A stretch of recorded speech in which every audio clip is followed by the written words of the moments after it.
Dalam sesi jumpa pers sebelum resepsi menikah, Tengku Tezi mengutarakan keinginannya agar mantan kekasih Tyas Mirasih bisa hadir. Akan tetapi mantan yang dimaksud bukanlah Raiden Sujono, pria yang pernah menikahi Tyas Mirasih, melainkan Raffi Ahmad yang dahulu pernah menjalin cinta dengan Tyas Mirasih. Tyas Mirasih mengaku memang mengundang Raffi Ahmad dan itu adalah permintaan dari Tengku Tezi agar Sultan Andara itu bisa hadir dalam momen bahagia mereka berdua.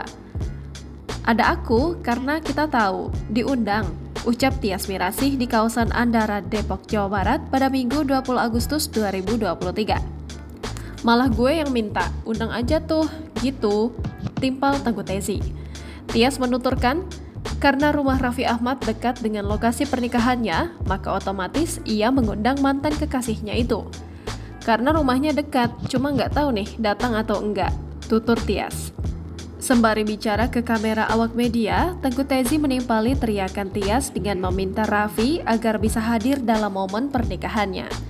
Datang dong, ente, ujar Tengku Tezi sembari tertawa.